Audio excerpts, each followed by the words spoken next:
Hi, I'm Claire Young, and I'm doing a persuasive speech. So I have all my people. Woo! Hi, some people. Thank you.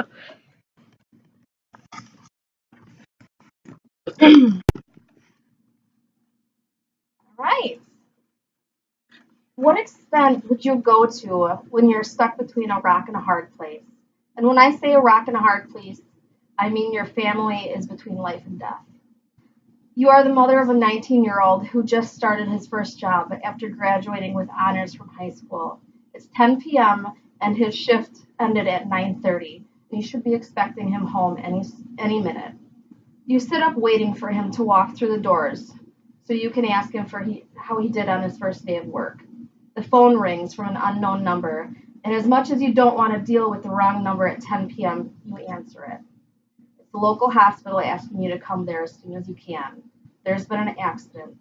When you get there, you are faced with something that you thought was only true in movies. Your son has been in an accident and is on life support. The doctor wants to have a meeting with you. He informs you that your son's injuries were severe and that he has a lot of damage from the car accident. They are going to keep him in a coma to see if his injuries improve, but there's not a lot that they can do at the moment. He has no brain activity. He was not wearing a seatbelt and fell asleep and was struck by another vehicle. In the other end of the hospital is a father of 3 fighting for his life, waiting for a heart transplant. His heart was failing him, and if there's no match found soon, his family would have to soon say their last goodbyes as well. So there you are, one mother losing her boy, and one family that you have never met losing their father. This happens every day. Every 10 minutes, someone in the United States alone is put on the wait list for an organ transplant. That is 144 people a day. Things like this do hit close to home. It happens here right in this town where we are in. Illnesses and accidents do not just pick and choose people that are not responsible with their lives to go after. They do not just pick bad people and leave good people healthy. They can affect anyone. They can affect you. They can affect your family.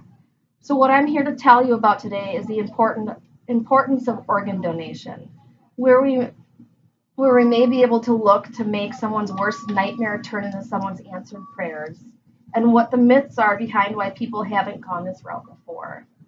According to Organize, America's first central organ registry, founded in 2009, every day 22 people who are on the organ donor list will die. They will never have that kidney, liver, heart, or other organ that they need. They won't get that second chance they prayed for. No one thinks that this will hit so close to home, but if it does, and when it does, you are met with a decision that you can either give it all that you have, or you may lose the fight. Statistics from the 2015 database from the Organ Procurement and Transplantation Network reported that 119,000 people are on the waiting list per year. This year, only 22,000 people will get the transplants that they need. The others will wait. How long, you may ask?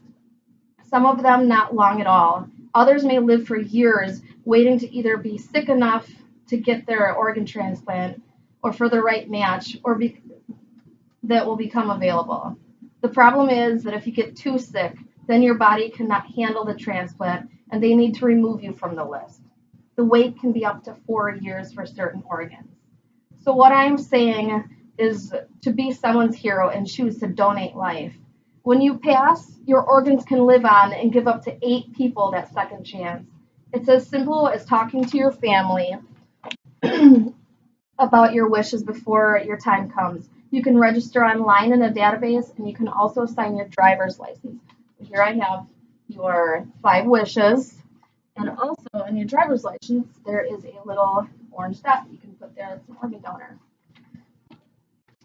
According to the United States Department of Health and Human Services website, even though 95% of us agree that organ donation is the correct path to choose after we go, only 48% of us will actually carry through and just sign up. There is a shortage of donors, but rest assured, there is a simple solution. I'm going to talk about something that people don't always like to talk about or want to talk about. Some people in the world have lost people another way besides death. Some people have made decisions to have their life taken away from the outside world. It's called life in prison, capital punishment, or death row. The Texas Department of Criminal Justice's death row facts state that the average wait list to be on death row is just under 11 years. The longest person to be on death row is 31 years. They are waiting to be put to death. While they have people, while we have people that are holding on to life who would love more time in their own life. Now, this is a controversial topic at hand. On one hand, we have a person who has done something so horrible to be able to be put to death, and on the other hand, you have someone who is facing death and has not done anything wrong, but they are put to the same sentence, both death penalties. Why can't we make good out of one life that has caused so much harm in another? Another thing that people may say that this is an easy way out for the prisoner. There are currently 5 legal ways to be put to death. 33 states it's legal to be put to death with a lethal injection. 8 states have the electric chair. 3 states still have the firing squad, and 3 states have the hanging, and 11 actually still have the gas chamber. But none of these would be an able way to donate organs after their passing. It may be a less painful way to go by donating your organs, but in the end, they are still put to death. The victim's family of the inmate may find some light that some light comes out of this horrible situation. They can know that another life was saved after their troubles, which in a point of grieving may be an issue to cope with easier.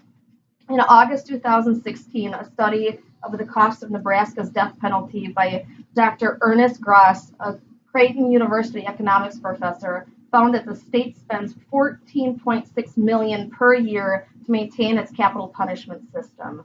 This is just one state. Based on the 44 executions Florida has carried out since 1976, that amounts to a cost of $24 million per each execution. These people are in there because they have done something that's really wrong. They cannot be in normal society and function, but we spend millions on them to keep them going with our taxpayers' money. Now, I know what some of you are thinking. I don't want a person on death row's organs inside of me. When faced with a situation like this, you never know whose organs one gets to begin with. You don't know whether you have an organ of a lifestyle that you don't agree with. All the organs are screened just like the blood donations that occur every day. A large piece of people's negativity on this subject lays right here. People fear the infectious diseases that the organs may have. This may be true in the common prisoner, but in death row, inmates, they